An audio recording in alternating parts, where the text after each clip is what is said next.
Imagine a bank so powerful that it was called the sixth great European power, standing alongside nations like Britain, France, and Russia. A financial institution that helped double the size of the United States through the Louisiana Purchase. A merchant bank that survived for over 2 centuries, serving kings and commoners alike, only to be destroyed in a matter of days by the actions of a single 28-year-old trader in Singapore. This is the story of Barings Bank, a tale of ambition, genius, catastrophic failure, and the lesson that even the mightiest institutions can crumble when hubris meets opportunity. On Christmas Day 1762, in London Cheapside district, 2 brothers opened a small merchant trading house. John and Francis Baring were the sons of a German wool trader who had settled in Exeter, England. They were not aristocrats or wealthy landowners. They were simply merchants trying to make their mark in a world of expanding international trade. Their timing could not have been better. Britain was emerging as the dominant commercial power, and global trade routes were opening across the Atlantic and beyond. The Barings saw opportunity where others saw only complexity and risk. Within just a few years, they moved from their modest quarters in Cheapside to larger premises in Mincing Lane, reflecting their rapid success. Francis Baring was the visionary of the partnership. He understood something fundamental about the changing nature of commerce. Merchants needed more than just ships and goods. They needed financial services to bridge the gap between buying and selling across vast distances.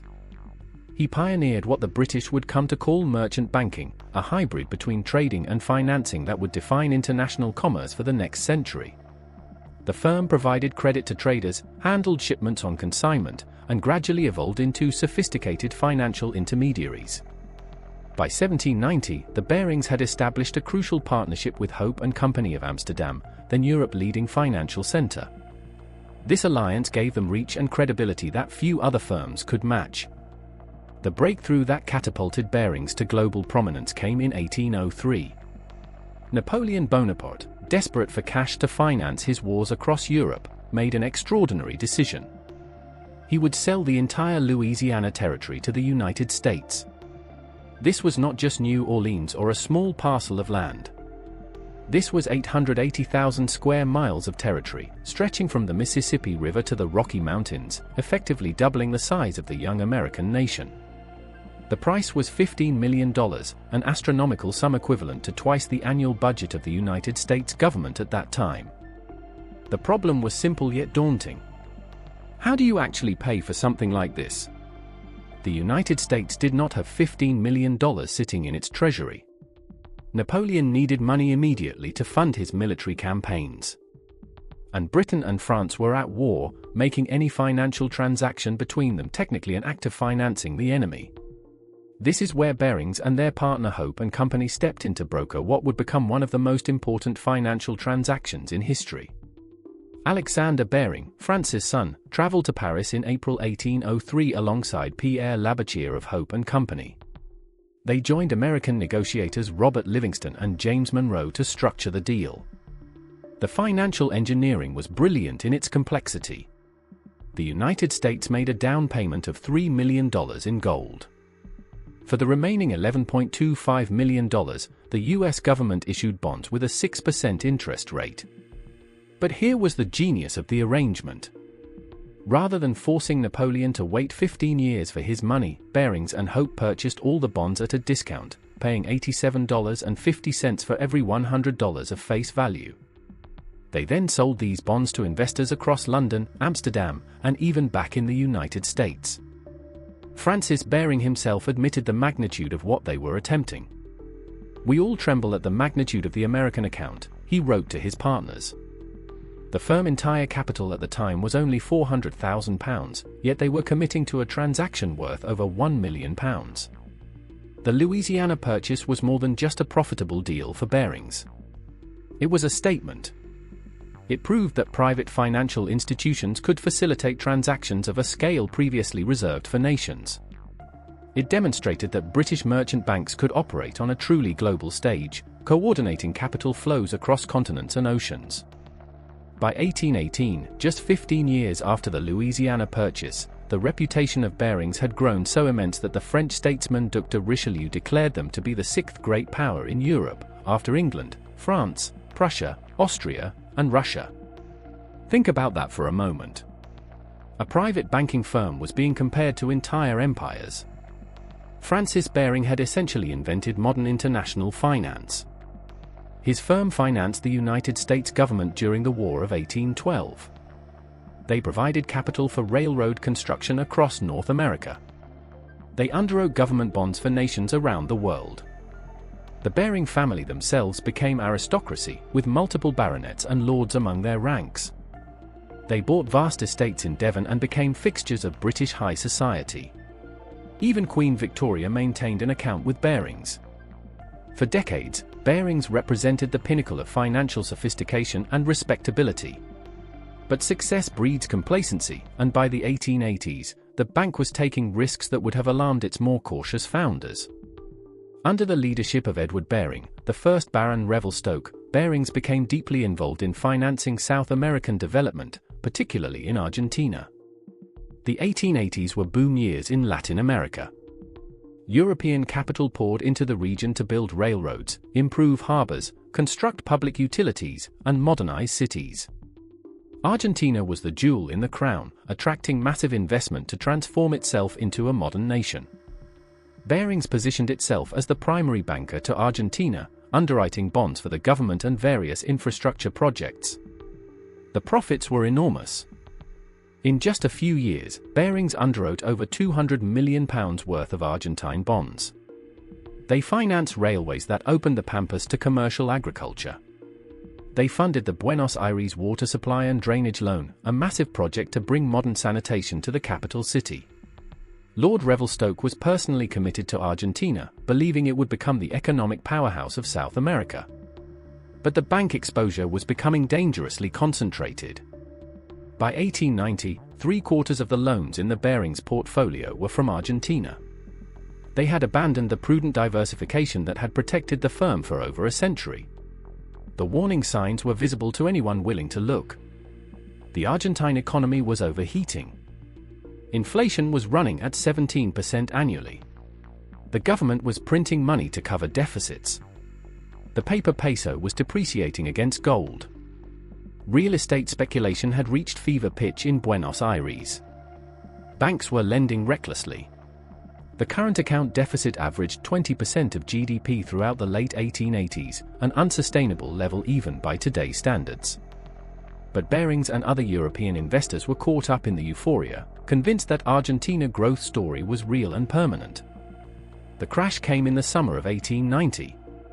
Political unrest erupted in Buenos Aires. President Miguel Juárez Celman was forced to resign following a popular revolt. The Argentine government, unable to service its mounting debts, suspended payment on £48 million of sovereign bonds in July. The market for Argentine securities collapsed overnight. Barings, which had been unable to sell the Buenos Aires water supply bonds and still held them on its balance sheet, suddenly faced catastrophic losses. They owned bonds that had become virtually worthless. They had guaranteed obligations they could not meet. The math was brutal and inescapable. On November 8, 1890, Lord Revelstoke made the walk that no banker wants to make. He approached William Lidderdale, Governor of the Bank of England, to formally request assistance. The message was stark. Barings Brothers and Company, one of the greatest merchant banks in the world, was insolvent. Without immediate help, the firm would collapse within days. The implications were terrifying. Barings was not just any bank. It was deeply interconnected with the entire London financial system. Its failure could trigger a cascade of bankruptcies across the City of London, potentially bringing down the entire private banking system and causing a global financial crisis. Lidderdale acted with remarkable speed and decisiveness. Within days, he had assembled a consortium of British banks to create a rescue fund. The Bank of France and the Russian Central Bank provided gold in exchange for British government bills, helping to stabilize the Bank of England's own reserves. Nathan Rothschild, whose firm had surpassed Barings in prominence decades earlier, played a leading role in the rescue, recognizing that Baring failure could destroy them all. The consortium provided a loan of £7.5 million to keep Barings afloat and honor its obligations. The rescue succeeded in averting the worst-case scenario, but Barings as it had existed was finished. The firm was restructured as a limited liability company. The personal fortunes of Lord Revelstoke and other partners were liquidated to repay creditors. The Baring name survived, but the bank never regained its dominant position. The Panic of 1890, as it became known, sent shockwaves through global markets. Bond prices for Latin American nations collapsed. Brazil saw its bonds fall 31% in 2 years.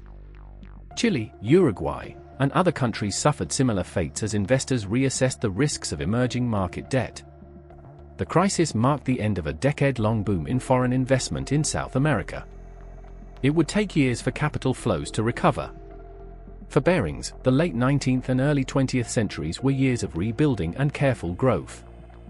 The firm returned to more conservative banking practices. They continued to do business in Argentina, remarkably, issuing 8 new loans for the country between 1907 and 1914. The Baring Foundation was established in 1969 as a charitable trust, separating the family philanthropic activities from the bank commercial operations. By the 1980s, Barings had evolved into a diversified financial institution with operations in securities trading, asset management, and corporate finance. They had weathered 2 world wars, the Great Depression, and countless smaller crises. The bank that had survived for over 2 centuries seemed as solid as ever. But history was about to repeat itself in a way that would be both tragic and almost darkly comedic in its parallels to 1890. Once again, Barings would be brought down by excessive risk-taking in a distant market. Once again, senior management would fail to recognize the warning signs until it was too late. And once again, the disaster would unfold with shocking speed. The story of Nick Leeson and the final collapse of Barings in 1995 is one of the most infamous tales in financial history. It involves ambition, deception, incompetence, and ultimately, the destruction of an institution that had survived for 233 years. Nick Leeson was not born into privilege. He grew up in Watford, a town northwest of London, the son of a plasterer. He did not attend university. He was not a brilliant mathematician or a financial theorist. He was simply an ambitious young man who was good with numbers and hungry for success. In 1989, at the age of 22, Leeson joined Barings as a settlements clerk, processing the paperwork for trades. He was smart, hard-working, and eager to prove himself. Within a few years, he had impressed his superiors enough to be promoted to the trading floor and then dispatched to Singapore to help establish Barings' future Singapore.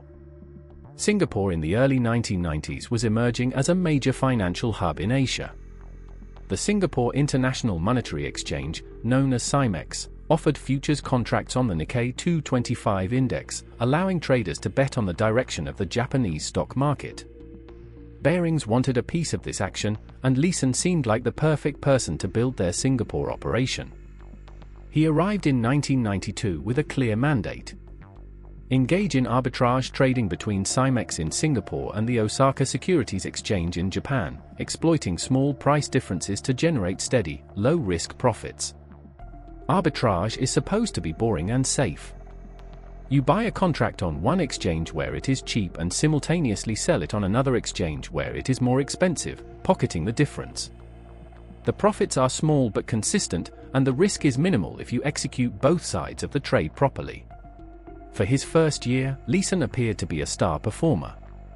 He reported steady profits that contributed significantly to Barings' bottom line. By 1993, his trading activities generated nearly 10% of the bank total profits. Senior management in London was thrilled. Finally, they had cracked the Asian markets. But there was a problem that no one in London understood or bothered to investigate. Leeson was not actually doing arbitrage. He was making directional bets on the Nikkei index, gambling that it would move in specific directions. And he was doing it with massive amounts of borrowed money, using derivatives that amplified both potential gains and potential losses.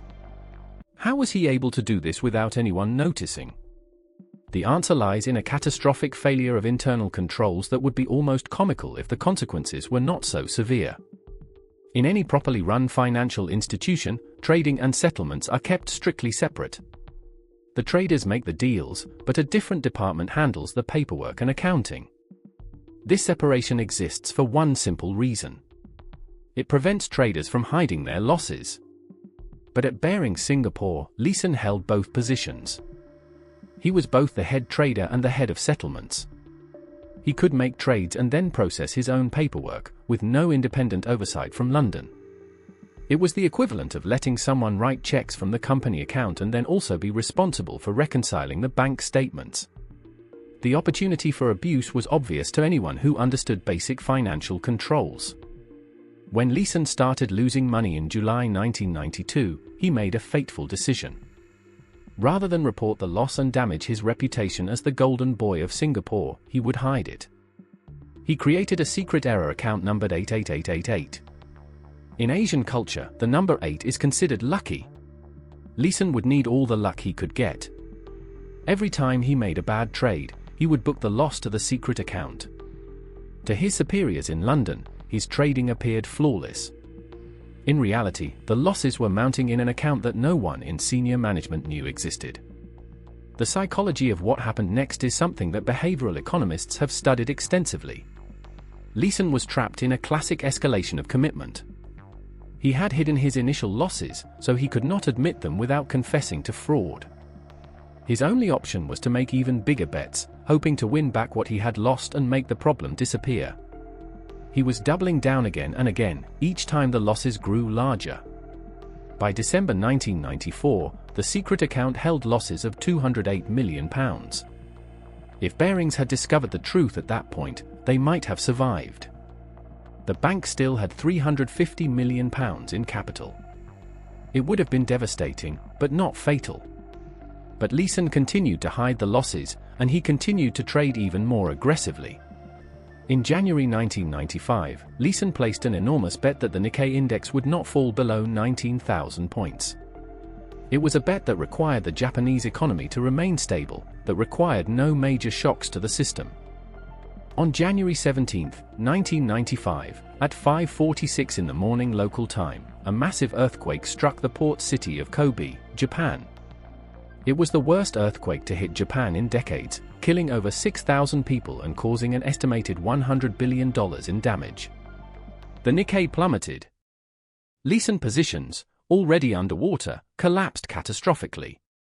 Rather than cutting his losses, he doubled down yet again, convinced the market would recover. It did not. By February 23, 1995, Leeson knew he was finished. The losses in account 88888 had reached £827 million, exceeding the entire capital and reserves of Barings Bank. There was no way to hide it anymore. That evening, Leeson left a simple note on his desk that would become infamous. "I am sorry," it read. He and his wife fled Singapore, beginning a desperate attempt to reach London before the truth emerged. They made it as far as Frankfurt Airport before German police arrested Leeson on an international warrant. In London, senior management at Barings finally examined the Singapore operation accounts. What they found was beyond comprehension. The secret account. The unauthorized trading. The staggering losses that dwarfed the bank's entire capital. On February 26, 1995, Barings Bank was placed into administration. The Bank of England, led by Governor Eddie George, attempted to organize a rescue similar to 1890. They approached every major British bank, seeking commitments for a bailout fund. But this time, the answer was no. The losses were simply too large. The mismanagement was too egregious. No one wanted to throw good money after bad. Barings, the bank that had financed the Louisiana Purchase, that had been called the sixth great power in Europe, that had served the Queen of England, was sold to the Dutch financial group ING for the nominal sum of £1. £1 single pound for a 233-year-old institution. The shareholders were wiped out. 1,200 employees in the Singapore office lost their jobs. The Baring name, one of the most prestigious in finance, was forever tarnished. Leeson fought extradition for 9 months but was eventually returned to Singapore, where he pleaded guilty to fraud and was sentenced to 6.5 years in prison.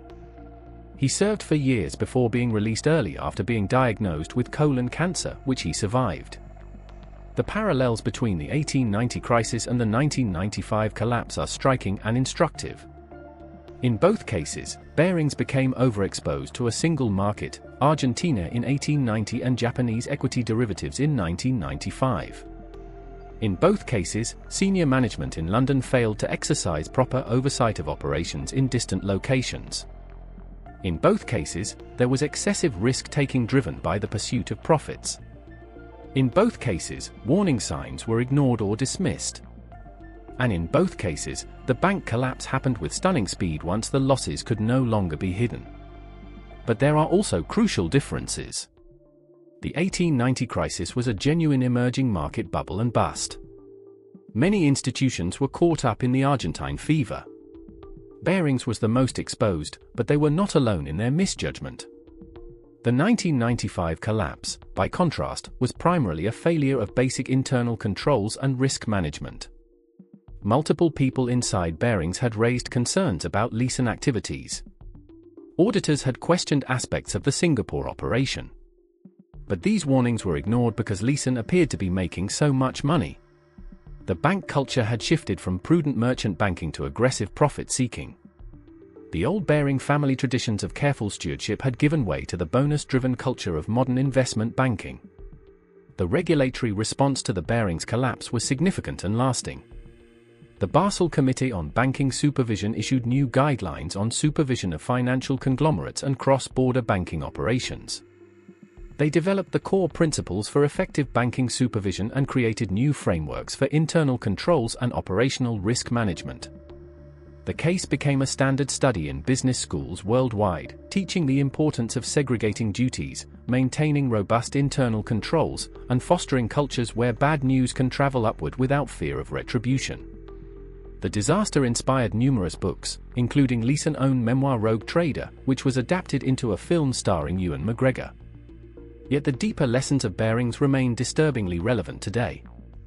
The bank that survived for over 2 centuries, that weathered wars and depressions and panics, could not survive its own hubris and poor judgment. Size and history provide no immunity from failure. The same forces that brought down Barings in 1890, excessive leverage, overconfidence, and inadequate risk management, would resurface again in the global financial crisis of 2008.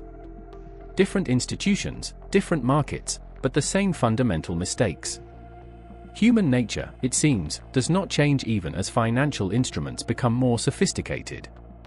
The Baring Foundation, established in 1969, survived the collapse of the bank and continues its philanthropic work today. By 2019, it had provided over £120 million in grant funding, supporting social welfare and arts organisations across the United Kingdom. The foundation represents perhaps the most enduring legacy of the Baring family, an institution focused on giving back rather than accumulating wealth. It stands as a reminder that financial institutions, no matter how mighty, are ultimately temporary, while the good they do through philanthropy can last for generations. What can we learn from the rise and fall of Barings Bank? First, that no institution is too big or too prestigious to fail. The same bank that was compared to empires, that financed nations and changed the course of history, ceased to exist because of failures in basic management and oversight. Second, that the fundamentals of sound banking never change. Diversification, proper controls, skepticism of excessive returns, alignment of incentives. These principles matter just as much today as they did in 1762. Third, that culture matters more than rules. You can have all the policies and procedures in the world, but if the culture rewards risk-taking and punishes those who raise concerns, disasters will happen. The story of Barings is ultimately a human story. It is about the ambition of Francis Baring, who saw opportunity in a changing world and built an institution that would outlast him by centuries. It is about the hubris of Lord Revelstoke, whose love affair with Argentina blinded him to mounting risks. It is about the desperation of Nick Leeson, trapped by his own lies and unable to admit defeat. It is about the regulators, auditors, and managers who saw warning signs but failed to act. And it is about the thousands of employees, shareholders, and clients whose lives were upended when the impossible happened and a 233-year-old institution vanished in a matter of days. Today, the name Barings lives on in history books and case studies, a cautionary tale told to every new generation of bankers and traders. The building at 8 Bishopsgate where Barings made its home for nearly 2 centuries has been replaced by a modern high-rise. The aristocratic Baring family has faded from public life. But the lessons remain as relevant as ever. In finance, as in life, pride comes before the fall. Success is never permanent. And the price of freedom from failure is eternal vigilance and humility in the face of markets that are always more powerful than any institution or individual. The rise and fall of Barings Bank reminds us that even the mightiest institutions are built and maintained by human beings with all their flaws, blind spots, and vulnerabilities. In the end, perhaps that is the most important lesson of all. Not that we should fear failure, but that we should respect the forces that can bring about failure and remain humble in the face of them. Thank you for listening to this documentary. If you found this story compelling, please share it with others who might appreciate understanding how great institutions rise and fall. History has a way of repeating itself, and the patterns revealed in the Barings story continue to echo through our financial system today.